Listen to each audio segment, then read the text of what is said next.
जय माता दी दोस्तों। आज की वीडियो में हम आपके साथ शेयर करेंगे दीपावली के दिन रात्रि में पूजा कैसे करना चाहिए, हमें क्या क्या चीज़ें भोग लगानी चाहिए और रात्रि में काजल ज़रूर बनाना चाहिए। दोस्तों, अमावस्या तिथि का जो काजल होता है हमारे बहुत सारी परेशानियों को दूर करता है और विशेष दीप आपको लगाने चाहिए। एक दीप आपको अखंड दीप रखना है और बाकी अलग अलग दिए अलग अलग स्थानों पे लगाना है। सभी जानकारी डिटेल में हम आपके साथ शेयर करेंगे। तो ये देखिए, एक चौकी लगाना है और उसके ऊपर अष्टदल कमल बनाना है। तो देखिए, अष्टदल कमल आप फूलों से, चावल से, किसी भी चीज़ से बना लें। अन्न का जो आसन होता है, अन्न का जो अष्टदल कमल होता है, वो हमारे लिए शुभता प्रदान करता है। तो इस तरह से चौकी के दोनों किनारों पर हम अष्टदल कमल बनाएंगे और एक तरफ यहाँ पर अग्नि कोण में हम दीप रखेंगे और इधर ईशान कोण में हम कलश रखेंगे। बीच में देवी देवताओं की स्थापना करेंगे। तो सर्वप्रथम भगवान गणेश की स्थापना करेंगे, उसके बाद माता लक्ष्मी की स्थापना करेंगे। बहुत सारे लोग ये गलती करते हैं भगवान गणेश और माता लक्ष्मी की पूजा में, तो इसे आप सही तरीके से समझ लें। यहाँ पर हम कुबेर देवता का आसन देंगे। यदि आपके पास प्रतिमा है तो ठीक है, वरना आप सुपारी से बना लेंगे, जैसे कि हम धन्वंतरी देवता को आसन देते हैं। आगे अभी आपको हम वीडियो में जानकारी देंगे। ये है श्रीयंत्र। तो माँ लक्ष्मी की पूजा में श्रीयंत्र बहुत आवश्यक होता है और यहाँ पर हम भगवान विष्णु को भी विराजमान करेंगे पूजा में। ज्ञान बुद्धि विवेक के लिए भगवान विष्णु और विघ्नहर्ता भगवान गणेश, इन सभी की पूजा हम दीपावली के दिन करते हैं। तो ये एक पात्र लेंगे, आप चाहें तो मिट्टी का बर्तन ले सकते हैं। यहाँ पर चावल का आसन देकर इस सुपारी पर मौली लपेटकर हम धन्वंतरी देवता का आवाहन करेंगे। इसी तरह से यदि आपके पास कुबेर देवता की प्रतिमा नहीं है तो आप सुपारी पर बना सकते हैं। दोस्तों, आप नवग्रह भी बना सकते हैं। यदि नवग्रह की पूजा दीपावली के दिन आप करना चाहें तो बिल्कुल कर सकते हैं। बिल्कुल आसान तरीके से आप पूजा अपने घर में करें। विशेष मंत्रों के साथ में दीपावली के दिन की गई पूजा आपके घर में निश्चित ही सुख समृद्धि लेकर आती है। तो ये हमारे भगवान कुबेर के साथ में धन्वंतरी देवता हमने सुपारी पर बनाया है। अब आइए कलश के बारे में जानते हैं। तो ये हमने यहाँ पर एक कलश लिया है और उसके गले में मौली लगा दी है। आप कोई भी ले सकते हैं, तांबे का, पीतल का, और उसके ऊपर थोड़ा सा हल्दी कुमकुम आपको तिलक कर देना है। दोस्तों, कुमकुम में थोड़ा सा आपको घी मिला लेना है, वरना ये हमारे जैसे आपका जो कुमकुम है वो दिखाई नहीं देता। अब हम आसन देते हुए जल भरेंगे, उसमें थोड़ा सा आपको इत्र, थोड़े से गुलाब जल और थोड़े से अष्टगंध तिलक आदि डाल लेने हैं। यहाँ पर हल्दी, सुपारी, चांदी के सिक्के, इलायची और सुपारी, हम सभी चीज़ें इसमें डालेंगे। और ये हमने रोली भी डाली है और ये है पंच पल्लव। तो आप 5 प्रकार के पल्लव भी डाल सकते हैं या फिर सिर्फ आम के पत्ते भी डाल सकते हैं। यहाँ पर हम लगाएंगे। इसके ऊपर चावल से भरा पात्र, जिसे पूर्ण पात्र कहा जाता है, वो रखेंगे। और देवी की पूजा है तो हमने श्री कलश बनाना है। तो ये है, देखिए, श्री, और इस पर आँखें जो बनी रहती हैं और मुख, उसको हमें अपने सामने रखना है। कई बार लोग पूछते हैं कि मैम खड़ा नारियल रखें, बेड़ा, तो देखिए खड़ा भी रख सकते हैं और बेड़ा भी रख सकते हैं। और ये है चांदी के सिक्के। जितने भी आपके पास चांदी के सिक्के हैं जिनमें लक्ष्मी गणेश की प्रतिमा बनी है, उन्हें धो के साफ करके बिल्कुल आसन आपको दे देना है। तो आप चौकी पर कहीं भी रख दीजिए जिससे आपको पूजा करने में आसानी हो। जो गोमती चक्र है, कौड़ी है, कमल गट्टे हैं, वो सारी चीज़ें आपको निकाल कर शुद्ध साफ कर लेनी है। यहाँ पे हमने सोने के रूप में एक रिंग ली है और ये है हमारे चांदी के सिक्के। इस पे कोई भी प्रतिमा नहीं बनी है, उन सभी को हमने रख लेना है। ये सिक्के हैं और हमने पहले से इसे धोकर साफ कर लिया है। जो चांदी के सिक्के होते हैं, लक्ष्मी गणेश होते हैं, या मूर्ति पूजा आप कर रहे हैं, जो आपके पीतल की, धातु की मूर्ति हैं, उनका अभिषेक करना चाहिए। तो मैंने लास्ट वीडियो में आपको अभिषेक करने का तरीका सभी चीज़ बताया था, तो वो वीडियो आप ज़रूर देखें। और यहाँ पे जो बीच में स्थान है, वहाँ पर हम पूजा की सभी सामग्री रखेंगे। दोस्तों, ये चौकी लगाने का विशेष विधि है। सभी चीज़ें पूजा में की, जो हल्दी, कुमकुम, अक्षत, अष्टगंध तिलक, इत्र, जो भी देवताओं से संबंधित पूजा की चीज़ें हैं, उसे आपको बीच में रख लेनी है। अभी इसे हटाकर हम भोग लगाने की विधि भी आपको बताएंगे। पूजा के लिए एक पात्र में जल ले लेना है, शुद्ध जल होना चाहिए। और हमने यहाँ पे कुश घास ली है, आप चाहें तो आचमनी भी ले सकते हैं। और इधर ये देवी की पूजा है, तो यहाँ पर हम सिंदूर भी लेंगे, क्योंकि भगवान गणेश और माता लक्ष्मी दोनों को सिंदूर लगाया जाता है। अब इसके साथ में कमल गट्टे की माला भी जब करने के लिए काम में आएगी, तो यहाँ भी आपको उसे थोड़ा सा अभिमंत्रित कर लेना है और सभी चीज़ें सामने रख कर अब हम पूजा की शुरुआत करेंगे।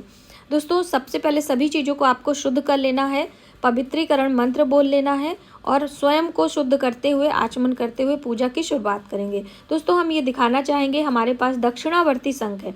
यदि आपके पास कोई भी शंख हो तो आप उसे रखें, उससे आपको अभिषेक करना होता है, जो कि लास्ट वीडियो में बताया है, और उसका पूजन भी करना होता है। देखिए, जो शंख है वो समुद्र मंथन से माँ लक्ष्मी के साथ उनका प्राकट्य हुआ है और माँ लक्ष्मी के सगे भाई माने जाते हैं, इसलिए शंख की पूजा भी करनी है। थोड़ा सा कपड़ा आपको रखना है पूजा में हाथ वाथ पोंछने के लिए। अब हम सभी चीज़ों को शुद्ध कर रहे हैं।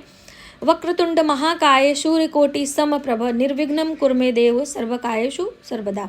इस तरह से भगवान गणेश का नाम लेते हुए हम सभी चीज़ों को शुद्ध करके आचमन कर लेंगे और थोड़े से हल्दी कुमकुम अलग से प्लेट में हम रख लेंगे। जितने भी चंदन है वो देवताओं को लगाने के लिए। आप पूजा की शुरुआत कैसे करेंगे? सबसे पहले दीप प्रज्वलित करेंगे और धूप भी आपको लगा लेनी है। तो दीप हमने ये रखा है, इसमें आप घी या शुद्ध जो तिल का तेल होता है वो भी डाल सकते हैं। और दीप और धूप लगाते समय ध्यान रखना है कि आपके आजू बाजू कोई भी कपड़ा वगैरह जले नहीं, इस बात का ध्यान बहुत रखना है। अब हम दीप का पूजन करेंगे, क्योंकि दीप देवता हमारे पूजा के साक्षी होते हैं। हल्दी कुमकुम से तिलक करें और पुष्प चढ़ाएं। थोड़ा सा कुछ मिष्ठान हो, जैसे बताशे, मिश्री आपको पास में रख देना है। तो ये बताशे हम यहाँ पर चढ़ा दे रहे हैं और प्रणाम करेंगे कि हमारे पूजा को सफल बनाएं। और हमने इसको कवर कर दिया है जिससे कोई किसी प्रकार की कोई परेशानी ना हो, तो इस बात का आपको ध्यान रखें। अब हम कलश देवता की पूजा करेंगे। उसके बाद दीप के बाद हम कलश में, क्योंकि सभी देवी देवताओं का आवाहन हम इस जल में करते हैं, जल में सभी देवता निवास करते हैं। और यहाँ पर पत्तों पर हम हल्दी कुमकुम का तिलक करेंगे, जो हमने यहाँ पे पंचपल्लो लगाया है।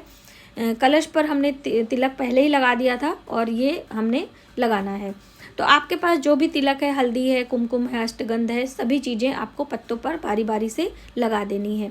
श्रीफल पे भी तिलक लगाना है, क्योंकि जो श्रीफल होता है वो माँ लक्ष्मी का स्वरूप माना जाता है, तो आपको श्रीफल पर तिलक लगा देनी है। दोस्तों, ये छोटी छोटी जो विधियाँ होती हैं वो हमारे जीवन को आगे बढ़ाने के लिए, हमारे जीवन में समृद्धि लाने के लिए, हमें सकारात्मक ऊर्जा देने के लिए बहुत कारगर होती हैं। तो इस तरह से हमने यहाँ पे अक्षत का छिड़काव किया है। अब आप पुष्प, माला, जो भी आपके पास हो, आप कलश देवता का श्रृंगार करें और 7 नदियों का ध्यान करें। सभी जो नदियाँ हैं उनमें वरुण देवता वास करते हैं और गंगा, यमुना, कृष्णा, कावेरी, इन सभी नदियों का आवाहन करते हुए हम प्रणाम करेंगे। अब हम यहाँ पर हमारी जो कलश पूजा है वो संपन्न हो चुकी है। हमने इत्र भी लगा दिया है।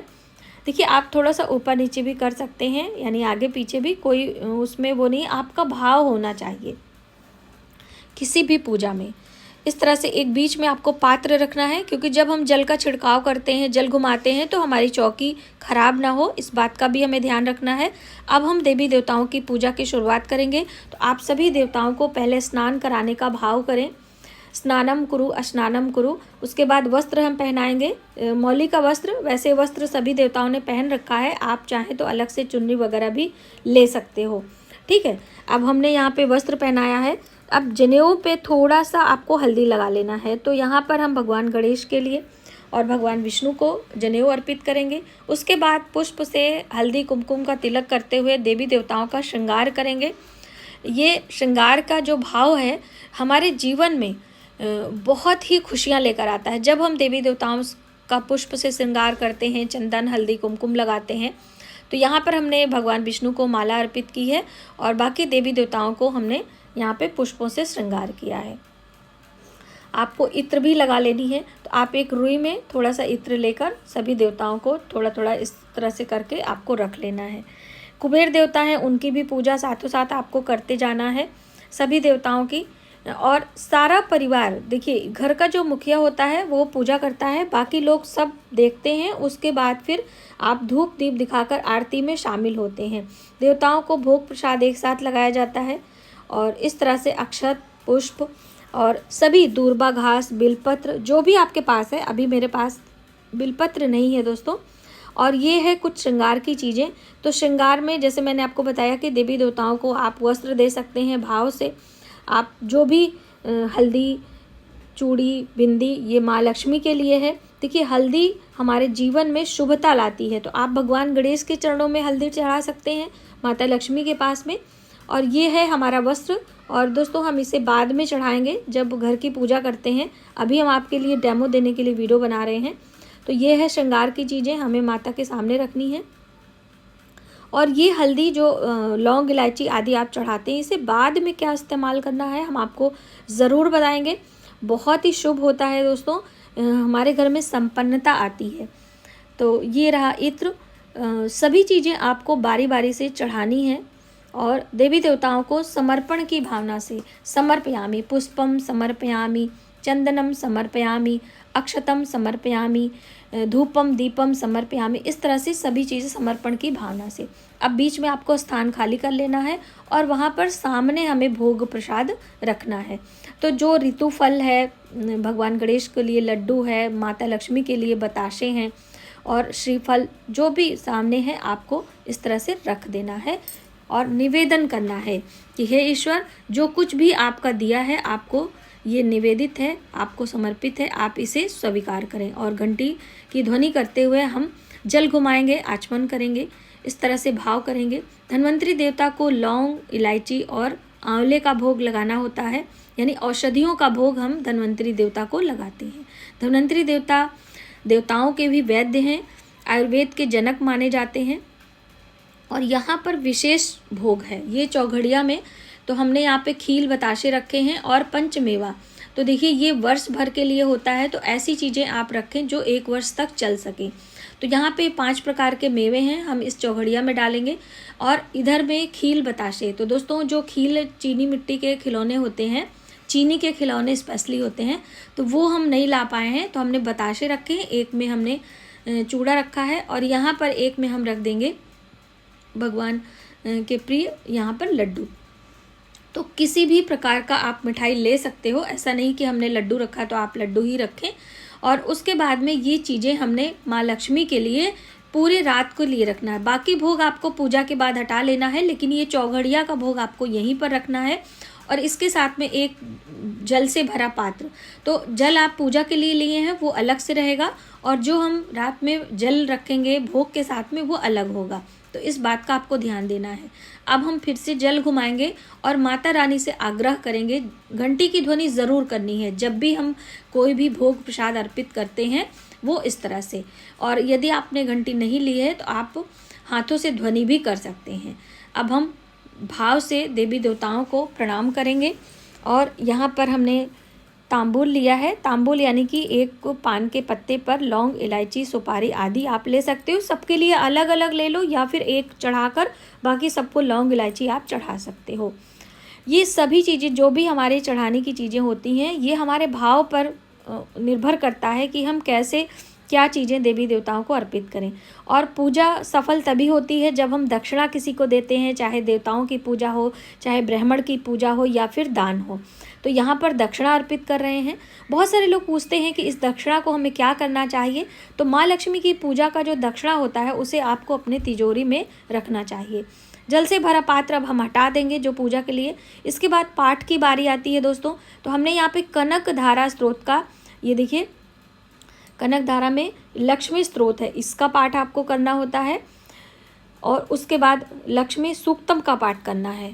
तो ये बहुत ही महत्वपूर्ण पुस्तक है, आपको ज़रूर रखना है। कमलगट्टे की माला पर आपको लक्ष्मी मंत्र का जप करना है। आप निश्चित काल पूजा के समय भी कर सकते हो। अब पूजा संपन्न यहाँ पर होने के बाद आपको दीप लगाना है। तो दीप में सबसे पहला जो दिया होता है वो घी का लगाया जाता है। तो यहाँ पर हमने ये घी के दिए लगाए हैं। बाकी दिए आप सरसों के तेल का लगा सकते हो। कई लोगों ने पूछा था कि दिए हमें कितने लगाने होते हैं। तो देखिए 5 दिए कम से कम माँ लक्ष्मी के नाम लगाते हैं। बाकी दिए आप अपने घर को रोशन करने के लिए। 13 दीपों का दान। धन्वंतरी देवता के दीप में आपको लौंग डाल देना है। माँ लक्ष्मी के दीपक में आपको हरी इलायची डाल देना है। तो ये सारी वीडियो मैंने पहले ही चैनल पर आपको दी है। और यहाँ पर सिर्फ देखिए ये भाव से आपको सिर्फ दिखाना है, बाकी दूर रखना है।